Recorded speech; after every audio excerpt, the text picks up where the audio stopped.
lot of people here. Photographer cannot move around. It's only pool photographer and the Nobel Peace Prize photographer who can move around. The rest of you has to be seated. It's the director of the Norwegian Nobel Institute, Christian Hartvigen, who will moderate the press conference. So you just have to ask for, raise your hand and be patient. And one question, you cannot have 2 or 3 questions, it's one question. It's a lot of people. Everyone here in the room has asked to be on a list, but we don't have that list, so you just have to hope that you get the question. That's all we can say. But we are trying to do the best, and this is what we managed to do in some early morning hours. Welcome to everyone, and we will soon be happy to welcoming and to receive this year Nobel Peace Prize laureate Maria Corina Machado. So she will arrive any minute. Thank you very much.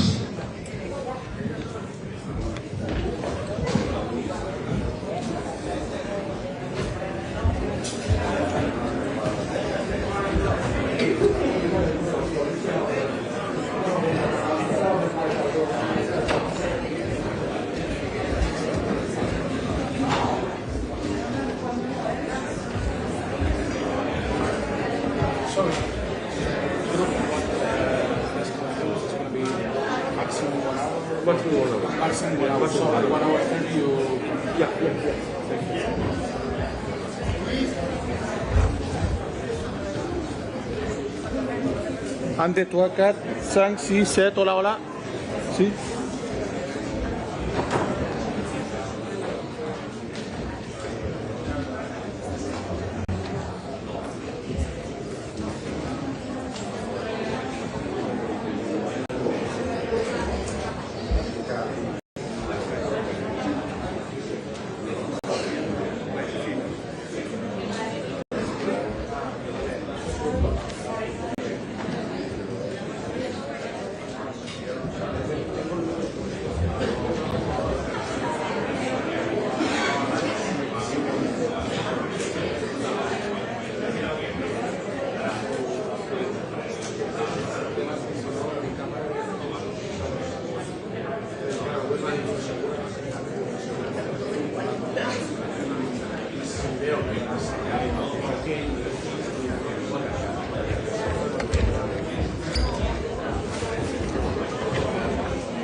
Apparently, yes.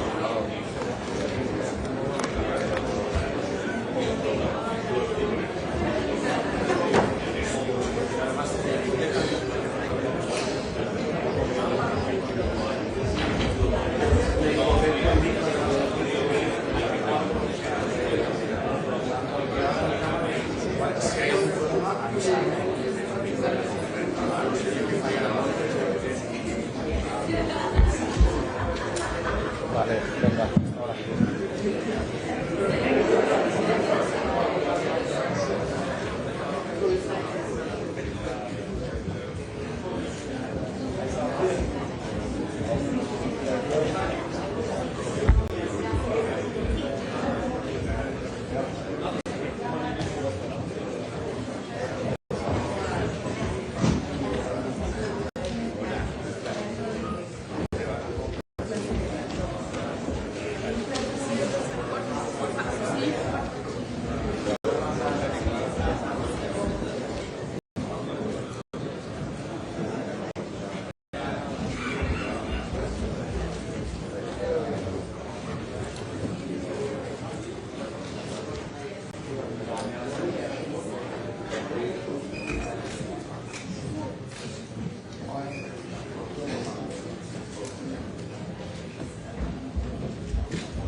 Sit down, everyone, please.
Thank you.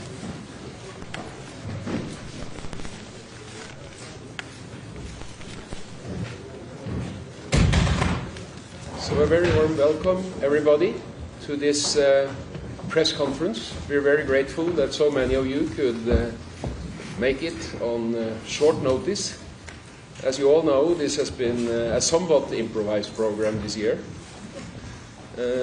But more importantly than even welcoming you, despite how happy I am to see you all, I want to welcome Maria Corina Machado, this year's Nobel Peace Prize laureate, who, as you know, has undergone quite some strain to be here in order to be celebrated as the 2025 Nobel Peace Prize laureate.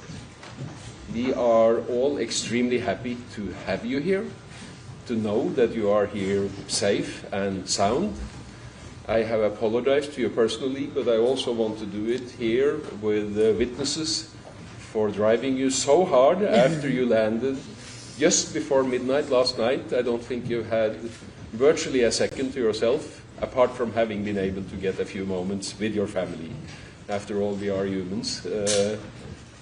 Very happy to have you here, Maria. We will start this press conference with a few opening words from the chair of the Norwegian Nobel Committee, Jørgen Vatne Frydnes. Then a couple of words from the Nobel Peace Prize laureate for 2025.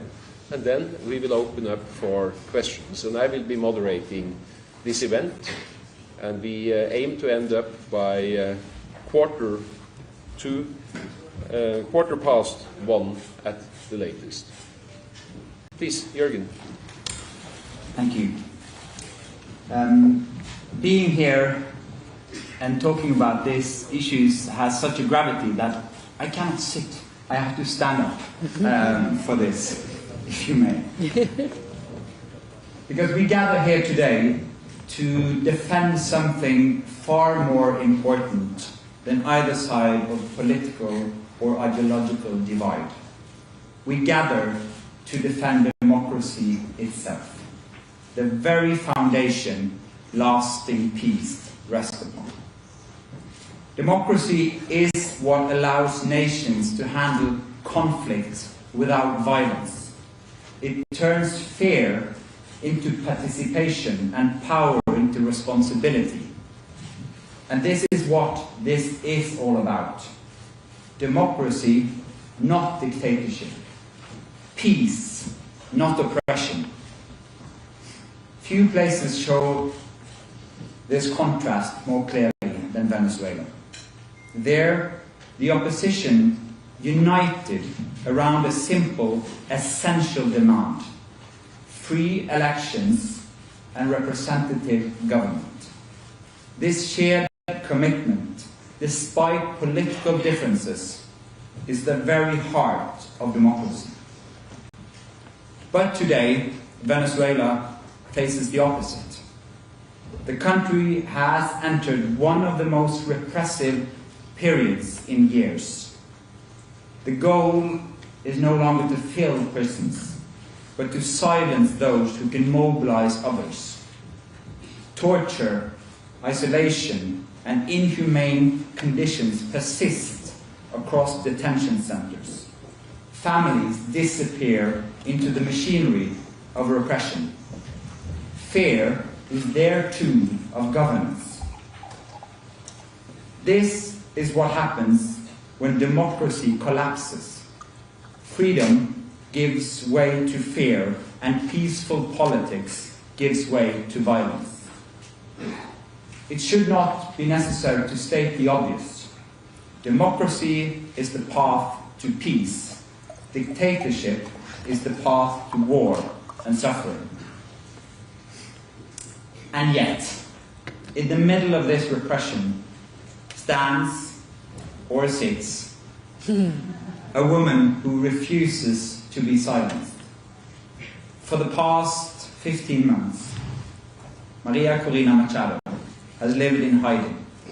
You've moved quietly here, cautiously, knowing that every step carried danger. You've lived with threats that would break people. the regime has declared its intention to erase your voice and even your life. Still, despite this, despite every warning, every danger, every reason to stay away, you are here. And today, as we look at you, we are reminded of something profoundly human. That courage is not the absence of fear, but the decision that something else matters more. That is why we in the Norwegian Nobel Committee wrote in October, as the leader of the democracy movement in Venezuela, Maria Corina Machado is one of the most extraordinary examples of civilian courage in recent Latin American history. But citations and speeches cannot grasp and capture what it means to see you being here in this room, in safety and in dignity. So just let me end with this. From all of us, we are so grateful that you are here. More grateful than any word can express. Grateful that the threats did not stop you. Grateful that fear did not silence you. Grateful that despite every risk to your life, you choose to come. Your presence here is a reminder that hope, courage, and love for your country, love for your family, can outlast repression. Thank you so much for being here.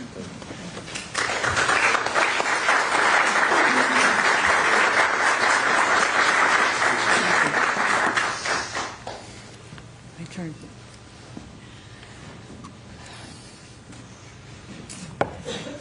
I will start by thanking you all, every one of you who's here today. I've met these last hours Venezuelans that have come so far away as Saudi Arabia, Japan, Chile, Canada, people from all over our country, and they are proud to say so.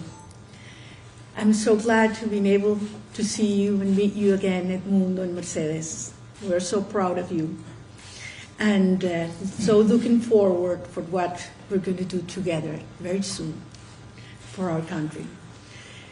Seeing friends, colleagues that I have not seen in the last 8 or 10 years, but that have stand firm all around the world, closer every day to Venezuela. Nor distance or time have broken that profound link to your country. And everybody says they want to come back. Everybody that I've met in the streets of Oslo say they are preparing their bags to come back home, to build a nation that will be so proud, and that we will always tell our children what this generation has done. I am so grateful, and I have to say it here, to the people that made it possible, men and women, that I could have arrived here today. To all of you, my friends, Venezuelans, know, because I've said this before, that every single day of my life I ask myself who are most useful to our cause. And when I make that decision consciously, that's where I have been. That's why I've stayed until recently in our country. This day, I had to be here. And it wasn't easy. Sometimes it looked impossible. But so many times we've been told what we wanted to do was impossible. And we have done it. So being here today is a proof of what the Venezuelan people's will and courage and love is capable of achieving. And I arrived a little late, but I'm here. And I think that God has its ways, because my words couldn't have been better expressed by so phenomenon of a generation that has not known democracy or lived in freedom, but they have learned from their fathers, mothers, and grandparents what it requires. And these our children are willing to give their life for something they have never known. So that's why I'm convinced we have the best generation of Venezuelans ever, ready to finish our job. Not only to liberate our country, but to build a nation with strong pillars, ethical pillars, that will represent the new democratic institution for centuries to come. That's the magnitude of the responsibility we have. And now, if you allow me, I want to say a few words in Spanish. Porque quiero hablarle a todos los venezolanos que están aquí y que están en Venezuela. Todos sabemos que este ha sido un reconocimiento para cada uno de nosotros, 30 millones de venezolanos, que nos ha unido porque hemos celebrado en todos los rincones de Venezuela, y en Venezuela a veces por dentro, a veces en iglesias, a veces solo en las cocinas de nuestras casas porque no se podía celebrar en las calles, pero en tantas ciudades alrededor del mundo. Y mi deber era venir a recoger este premio para llevarlo de vuelta a los venezolanos. Y pronto estaré de vuelta en Venezuela, y sé que muy pronto ustedes también. Y vamos a demostrarle al mundo que no solamente nos merecemos este premio, sino que realmente esta generación entera pasará a la historia de la humanidad, porque lo que hemos hecho ha sido enorme y ha demostrado, como lo dijo Ana Corina ayer, que al final freedom certainly requires democracy, and I started wrong. Peace requires democracy, and you cannot have democracy unless you conquer and defend freedom. And at the end, to maintain freedom, and it is a personal, conscious decision, it requires a lot of courage, civic courage, as you have said. And an individual and a society is willing to do everything, and it takes a lot of courage when the things you love most in life, most dearly, are threatened. So at the end, it is an act of love. Ultimately, peace is an act of love. And I think that's the lesson we have given ourselves. And we hope that these, can be helpful and inspirational to other nations as well. So thank you very much to all of you, the committee, and the Institute, and certainly to the Norwegian people that have shown us also much love in these hours. Thank you very much. Thank you. Thank you so much. I now already see more hands than I can possibly register and than I can possibly accommodate. So this is going to be unfair, and I apologize in advance. But I already have a few names on a few people on my list. AP first. Please introduce yourselves and your affiliation. Thank you. Pierre from AFP. Congratulations too. I realize that you cannot say much about the circumstances under which you left your country, but could you say at least if you have the feeling that the Venezuelan authorities have tried to hinder you from attending the Nobel ceremony, have tried to prevent you from attending the Nobel ceremony yesterday, and to which extent did you benefit from help from the US authorities? Thank you. Thank you. Well, for the reasons you mentioned, I cannot give details because these are people that could be harmed. Certainly the regime would have done everything to prevent me from coming. They did not know where I was in hiding in Venezuela, so it was hard for them to stop me. It was rude, nonetheless. And yes, we did get support from the United States government to get here. Thank you. And I have to ask everybody to limit yourself to one question. And not follow Pierre's example of sneaking two questions into one. That's an old, well-known trick, and it did work in this instance. It may not work again. Please, with the light hair there, yes.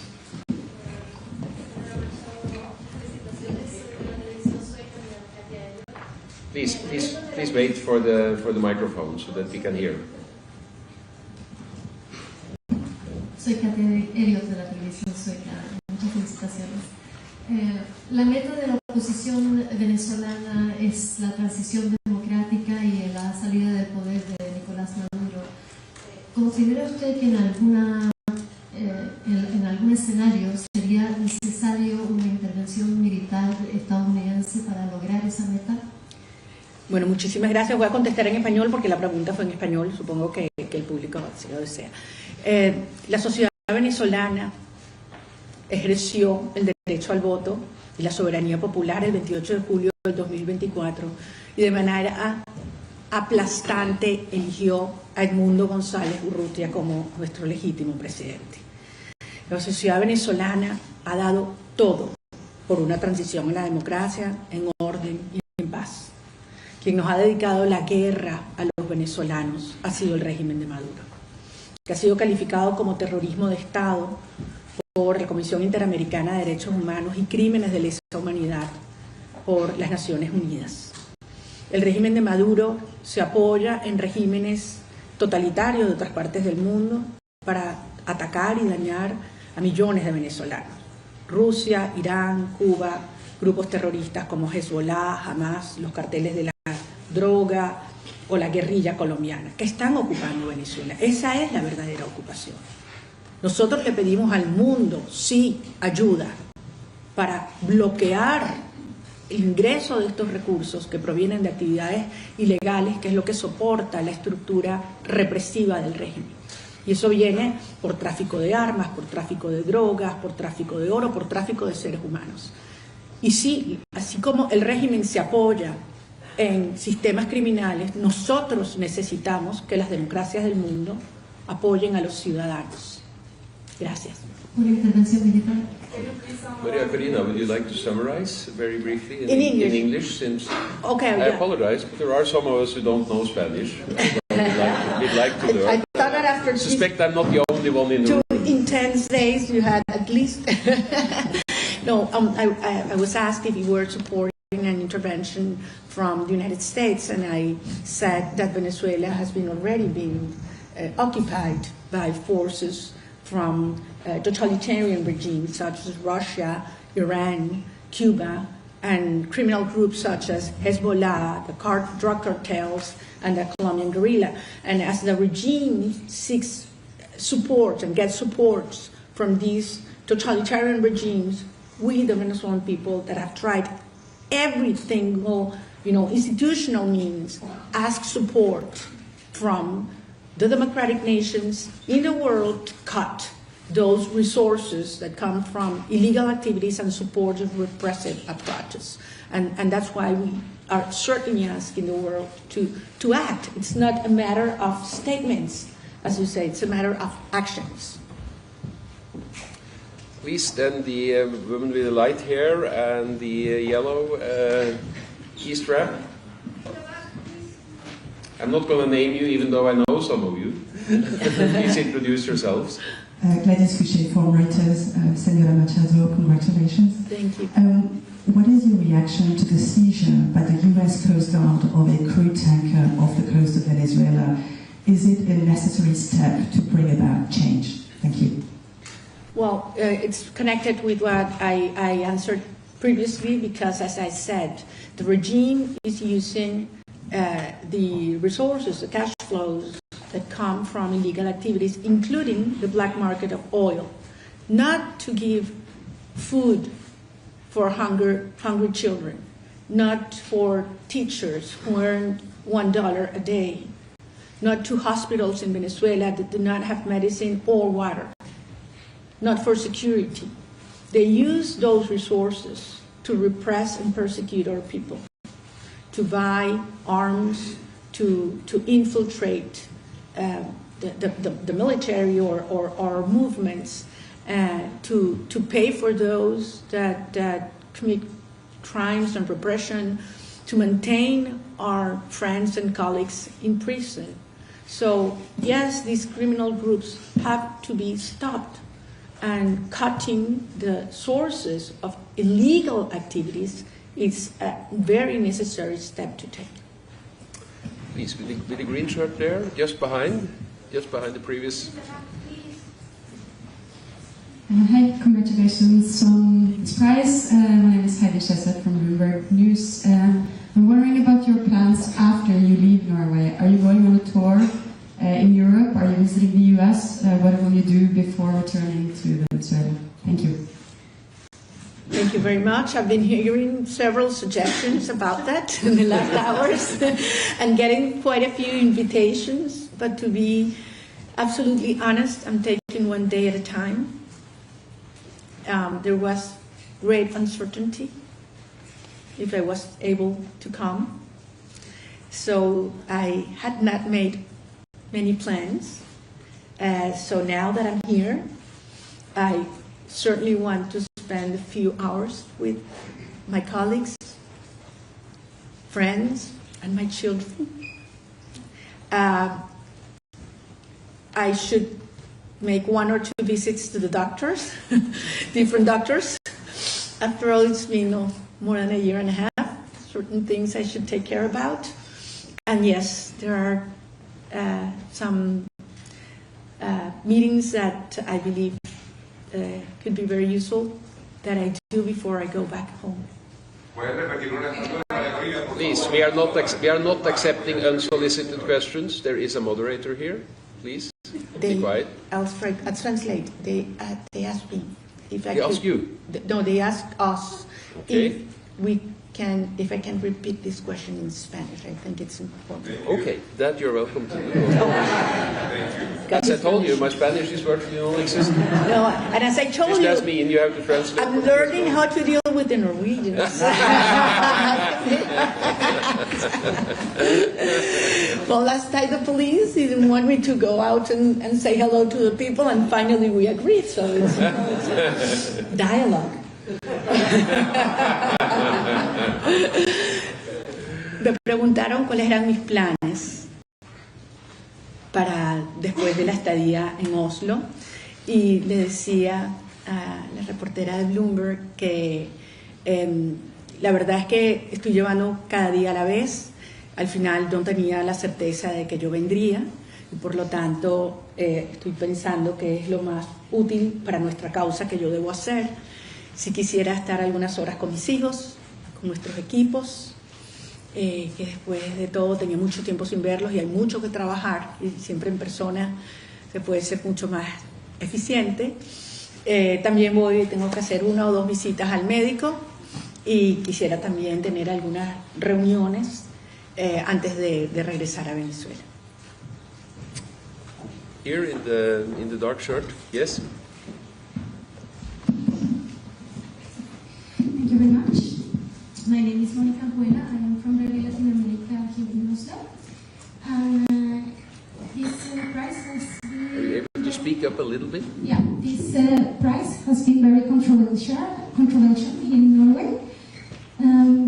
Some people are very happy, the Norwegian society are very happy for you, but other part of the society is not so happy.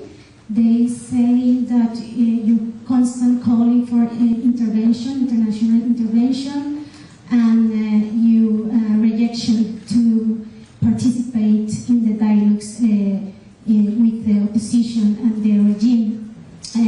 Don't be aligned with the Norwegian, with the Nobel Peace Prize core principles. So for those people, for those Norwegian citizens that are not so agree with the committee, what do you say to them about take a dialogue as a path to restore democracy in Venezuela? Thank you. Thank you very much. Well, I have to say that many times in our journey, the truth has been very uncomfortable for some people. And we have paid a high price for telling the truth. And many times it would have been much easier and politically correct to keep in silence.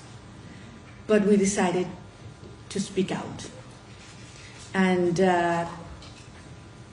it brought us sometimes pain and people that wouldn't understand our stances.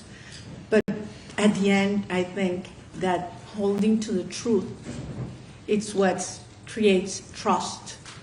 And that's the essence of what we're fighting for. So I respect other people's views. And I know that the situation in Venezuela is very complex. But this morning I had a great conversation at the parliament. And there were representatives of every single political party in Norway. And I was so impressed to see how society with institutions can work and passionately defend their ideas, but do it respectfully. And that's precisely what we want in Venezuela. That's what we're fighting for. So I ask anybody, that perhaps, and it's their right to have a doubt, to look further into what's truly at stake in Venezuela right now. And this is not only the unity of the opposition, but I insist it's the unity of the whole nation, what has happened in our country.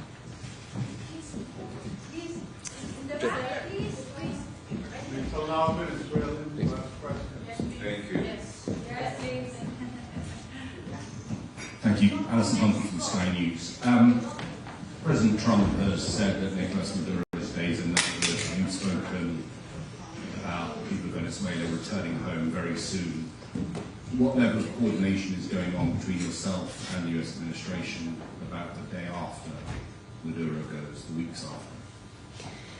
Well, we are not involved at all in the decisions or operations that regard to the national security of other countries. I mean, every country has its own right for legitimate defense, and when they feel that their national security is at stake, they act accordingly. We have been working hard, not only with the US government, but other governments in Latin America and Europe, in terms of explaining in detail how we are prepared for the first 100 hours and the next 100 days in a country that has a multidimensional crisis. It's not only the humanitarian crisis, the financial crisis, the public services crisis, the security crisis, all together. So it's quite a challenge that President Edmundo González and his team have, but I want to assure you that very talented, experienced, and honest professionals within Venezuela and abroad are working together, and we have the plans and teams ready to take control on day one. The man with the white earpiece there, excuse me. Yes, please. You have the mic. Please wait for the mic. Hola, mi nombre es Alejandro Hernández de Venezuela. Preguntarte, María Corina, ¿qué está previsto en esta etapa cuáles son los pasos siguientes en esta etapa? ¿Cómo podrías dibujar la ruta que viene en estos próximos días o en el corto plazo? Y si su vuelta a Venezuela está prevista, aunque Maduro aún siga al frente del poder. Bueno, mi vuelta a Venezuela será cuando pensemos que las condiciones propicias en términos de seguridad y no depende de la salida o no del régimen. Será lo antes posible. Lo que tenemos todos claro, Alejandro, es que hemos hecho un esfuerzo extraordinario en estos meses de persecución, así como innovamos en el crear el movimiento para triunfar en una elección absolutamente controlada por el régimen, en términos que yo creo que ningún otro país habría aceptado. También estamos ahora innovando en la organización de una sociedad que está bajo la brutal represión.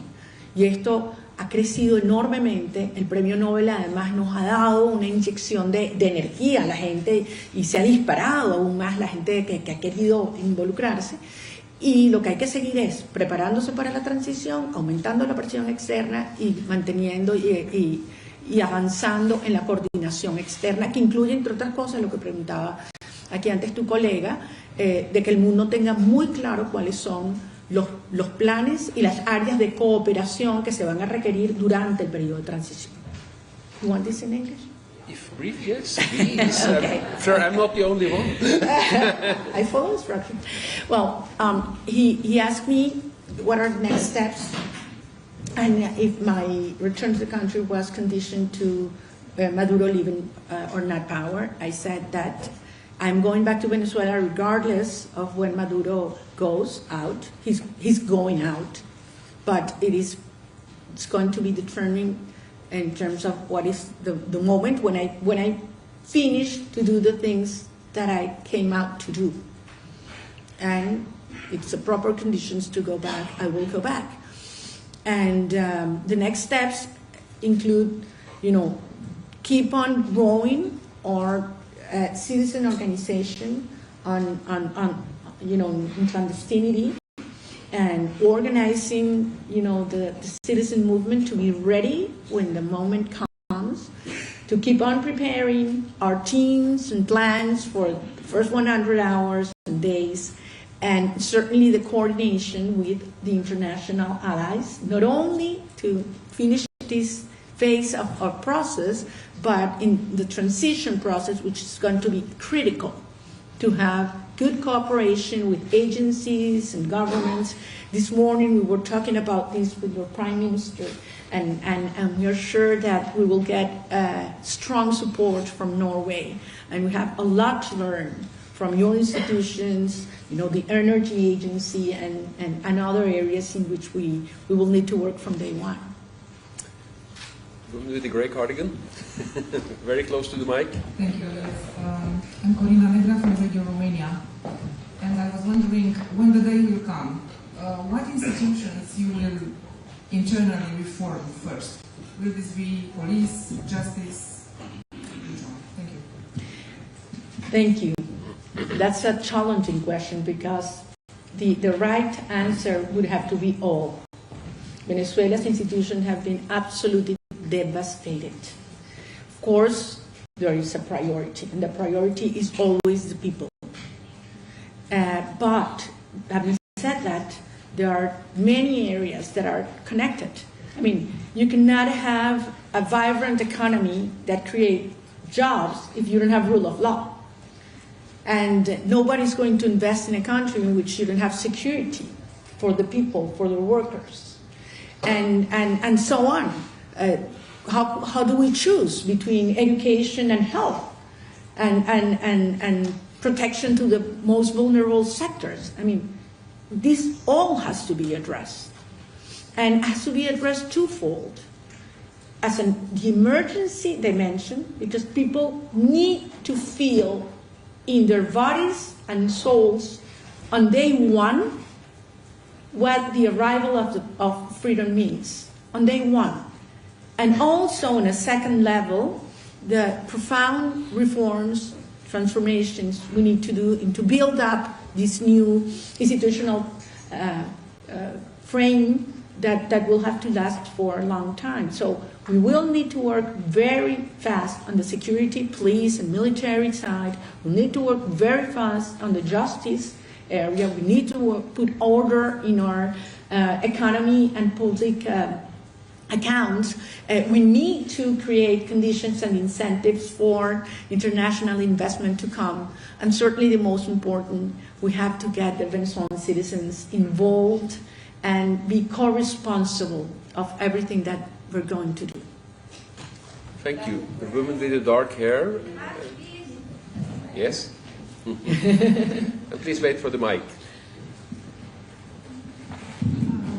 Shazia Majid from Ragnarsson here in Norway. Madam Laureate, you took a huge risk coming to Oslo. There's a huge risk when you go back. What if you cannot go in? Will that weaken, your absence weaken the resistance I said,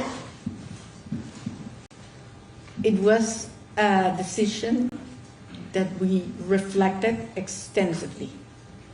Of course, some people that love me and care for me thought it was not necessary. On the contrary, I think it was one of the most important and urgent decisions I had to make. I had to be here. And I believe that the risk, even though it was very high, it was worthwhile. And of course, the risk of going back perhaps is higher, but it's always worthwhile. And I'll be back in Venezuela, I have no doubt. So the man with the glasses there and the gray shirt. Two men with gray shirts. I'm being hijacked here. Okay, you'll get your chance. He has glasses. Tristes Jonas, soy Anatoly Kurbanov de New York Times. Por respeto de moderadores, voy a hacer esta pregunta en inglés. You've been very clear that you want to focus international attention on what's happening inside Venezuela, on the suffering and abuse happening inside Venezuela. And at the same time, I know you have been frustrated by attempts by some Western media to view your movement, view your work through the prism of American politics, of partisan tensions inside the United States. At the same time, you have dedicated this prize to President Trump. Can you explain this apparent dissonance? Well, I think it's absolutely coherent. The war that Maduro has declared towards the Venezuelan people has brought us, as I always insist, great pain and destruction. I believe we have never seen this kind of violence against innocent people in our country's history. It has been called state terrorism by the Inter-American Commission of Human Rights. State terrorism inside towards our people, narco-terrorism towards other nations in the region. So I believe every country has the right to defend themselves. In our case, I believe that President Trump's actions have been decisive to reach the point where we are right now, in which the regime is weaker than ever, because the regime previously thought that they could do anything. They felt they had absolute impunity. They could torture, they could disappear, they could sexually assault young women, and absolutely nothing was going to happen. The cost was zero. Now they start to understand that this is serious and the world is really watching. So you create incentives for that behavior to stop. You need to raise the cost of staying in power and lowering the cost of leaving power. Only when you do that, this regime will break down. And that's where we're moving towards right now. The very final question goes to the gentleman there with Glenn with the glasses and the gray shirt. Maria Corina, Luis Carlos Díaz, BPI TV. En este momento hay madres y hermanas y familiares de presos políticos buscándolos porque están en desaparición forzada. Hay miembros de tu equipo que están incomunicados, que han sido víctimas de tortura. Estás acá. ¿Qué mensaje tienes para todas estas personas que están en Venezuela, que no pueden celebrar en público y que están esperando ser bien representados? Te agradezco mucho la pregunta, Luis Carlos, porque además sé que todos los periodistas venezolanos que están aquí han sido la voz de miles y miles de hermanos y compañeros, incluyendo a Rafael, a Henry, a Perky, Nora, Katy, Gabito. En el camino, confieso esto, que fue sobre todo una etapa muy difícil, la forma de conseguir un poco de tranquilidad fue empezar a recordármelos uno por uno y a nombrarlos uno por uno. Y me dio mucha fuerza, ¿no? Porque al final esto que estamos haciendo es por ellos. A mí me ha tocado anunciarle a madres que sus hijos han sido detenidos. Y déjame decirle que ha sido el momento más desgarrador y difícil de mi vida. Y en este tiempo, en estos 16 meses, dedico todos los días tiempo a hablar con familiares, sean hijos, esposas, madres de muchos de nuestros compañeros, algunos yo ni los conocía. Ayer cuando pude abrazar a mis hijos, yo pensaba en ellos, Flor, la mamá de María.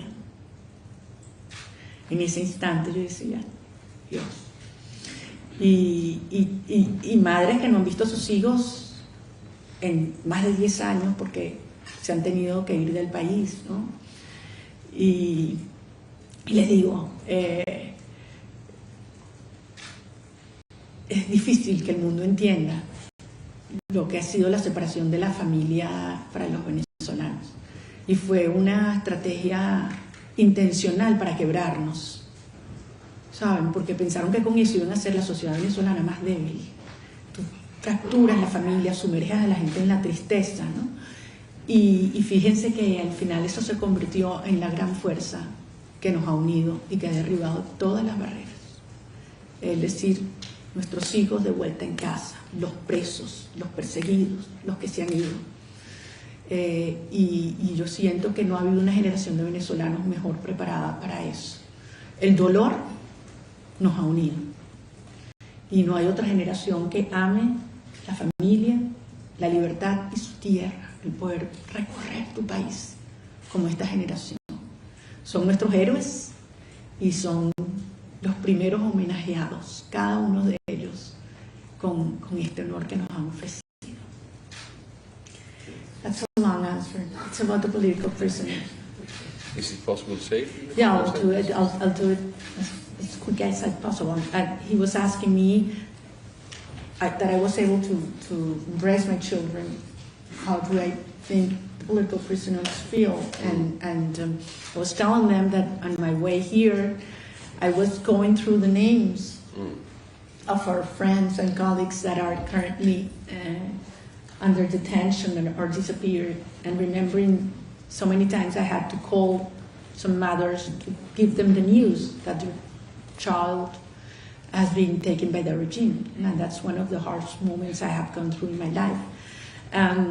But I'm, what we're doing is precisely for that, so that every Venezuelan mother can hug their children in Venezuela very soon. And that's the reason why I'm here. And believe me, seeing you, each of you, has given me so much energy and strength, and I'm going recharged back home. Thank you. Thank you. Thank you, Maria. Please. I know I already said it was the last question, but I'm going to ask you, Maria, would you be comfortable with us extending this with a few minutes? Yes, of course. If you're comfortable with that, yes. We will exploit your seemingly unlimited energy. Even further. And we will still wind up before 5:30. So again, a lot of people will not have the chance to ask their questions. I apologize for that. Please, I am the moderator, and unless there is discipline in the room, we will have to abrupt the session, and I hate to do that. So please bear with me. I know I'm not able, to be fair. It's impossible to register 100 arms at one and the same time and see exactly which one was a split second before the other one. We have one woman here at the front. Yes, please. The microphone will come your way. Hi, Maria Corina, Natasha from Chile, from Mega Noticias. I'm going to do the question in Spanish. Me gustaría saber su perspectiva latinoamericana. Hay muchos venezolanos que se han ido de su país. Chile ha recibido a muchos, es uno de los países que más ha recibido venezolanos. ¿Qué mensaje tiene para ellos y también para las autoridades, considerando que este domingo hay elecciones y podría haber un endurecimiento de las políticas migratorias? Gracias. Como dije antes, la migración ha sido uno de los procesos más desgarradores para nuestro país. Y tenemos venezolanos en todas partes del mundo. En particular, estamos muy agradecidas a aquellos países agradecidos que los han acogido, recibido e integrado a sus costumbres, a su economía. Y entendemos que la llegada de cientos de miles o millones de ciudadanos de otra nacionalidad puede generar tensiones internas. Al final, lo que nosotros queremos es que todos regresen y que mientras permanezcan en estos países, estos gobiernos entiendan que se han ido en contra de su voluntad y que salvo escasísimas excepciones, son gente súper competente, súper preparada y que está aportando muchísimo los países donde va. En el caso de Chile, espero que se mantenga un espacio de respeto y de bienvenida a los venezolanos hasta que regresen muy pronto a Venezuela. Gracias. She was asking me about the Venezuelan migrants and that there's a presidential election next Sunday in Chile, and I'm saying that we do ask, we are first grateful to countries and governments that had received so many Venezuelan migrants that are hardworking and honest and family-loving individuals, and that we hope that they keep protection until they are able to come voluntarily back home. We have a woman there with a gray sweater. Please, Mexico here, please. Mexico here.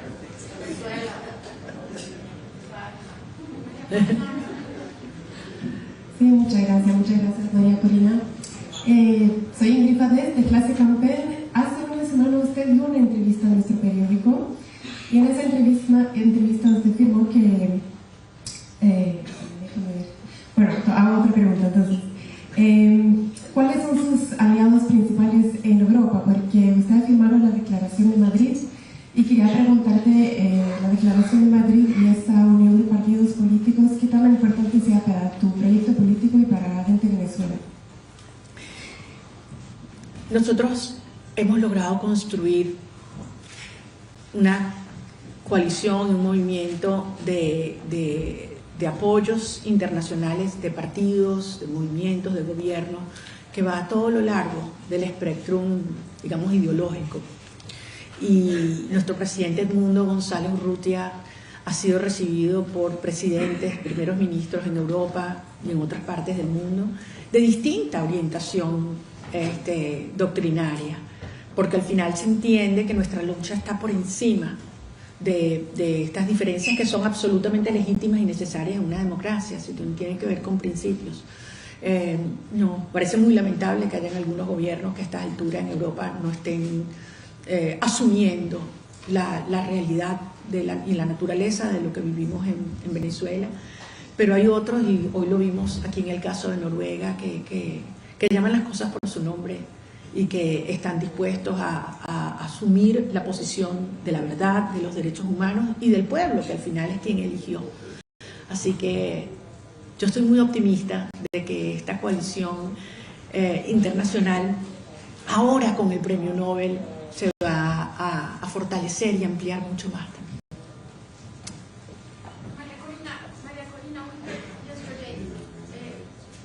I was going to give you the word. You are about to lose it.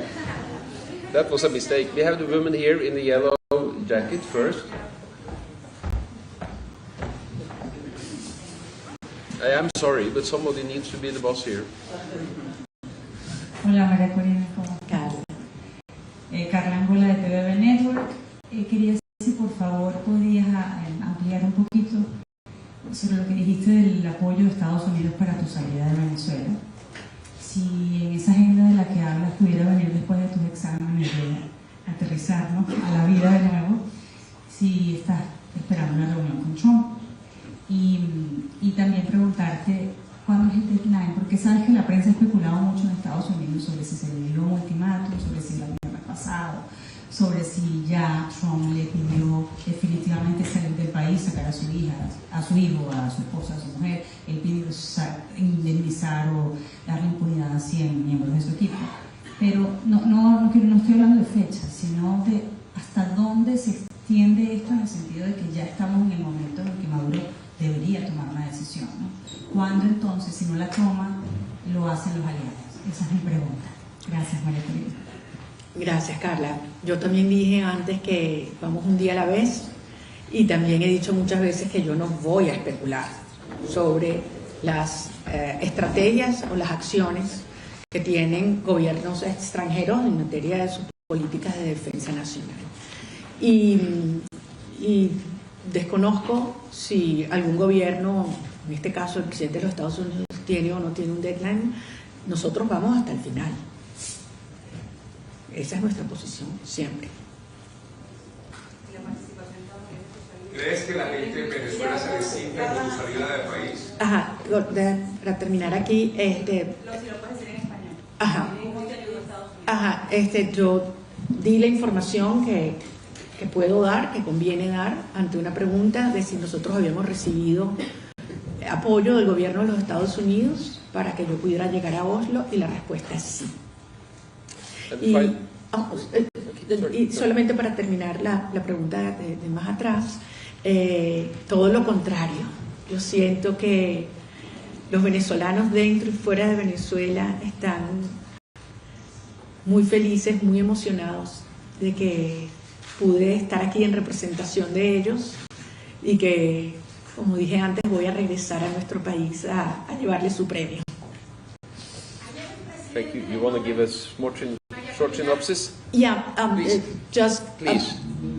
She asked me if I knew about President Trump's ultimatum and if I had received support. Right. And I said that I have no information regarding the first issue, and that I had affirmed that we did get support from the U.S. government in order to arrive in Oslo. Mm. Okay, the woman at the back gets...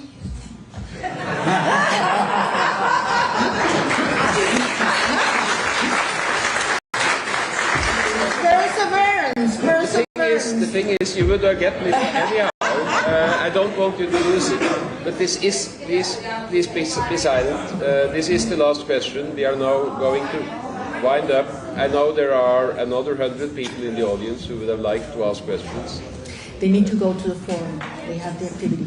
Ayer escuchamos del presidente del Nobel de la Paz que dijo: Maduro, step down y reconoce el resultado de las elecciones. Lo dijo claramente. Entonces mi pregunta es: ¿cuál es tu mensaje para Maduro? Y si nos puedes compartir si tú quieres correr para la presidencia de tu país. Gracias. Gracias. Y te felicito por la perseverancia. Gabriela Sotomayor, México, Proceso. Soy corresponsal en Naciones Unidas y te vi hace muchos años y hemos corrido varios años con esta historia. Gracias. Al final, la decisión ha sido de los venezolanos. Los venezolanos logramos, en condiciones extremas, Gabriela, donde nadie creía que era posible, nos dijeron es una locura, es imposible, pudimos demostrar lo que nosotros queremos. De manera que aquí lo que nosotros estamos defendiendo y vamos a impulsar es la voluntad de los venezolanos. La segunda parte de tu pregunta fue sobre... sí, si voy a esperar la presidencia. One day at a time. Primero lo primero. Okay, thank you very much. First of all, you want to say that in English? In English, yes, or briefly. she asked me if I was planning to run for president. And I said that one day at a time. And, first come first. We're going to liberate Venezuela. Edmundo González Urrutia was elected president. And we will rebuild institutions so that we will have free and fair elections in which every Venezuelan inside and outside our country will have the right to vote without fear and with trust. And that's the sequence that will will move ahead. You know, we'll be the envy of the world. Sorry for saying that. We'll be the envy of the world with the electoral system we'll have, the judicial system we have, the educational system we have, the public health system we'll have.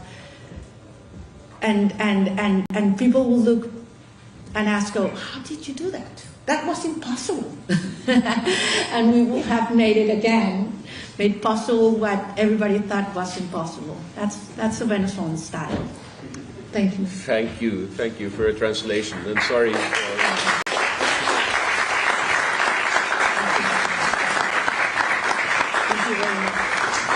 Unfortunately, we are winding up. I apologize to all those who didn't get a chance to ask their questions.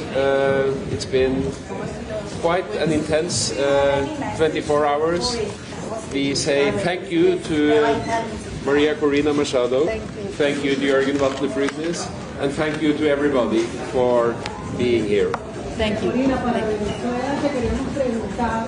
Tú hablas con tu base, con tus seguidores, con el 70% de la población. ¿Qué le tendrías que decir, María Corina, a ese porcentaje de personas que han seguido el gobierno al chavismo y que temen que la transición haya algún tipo de resultado?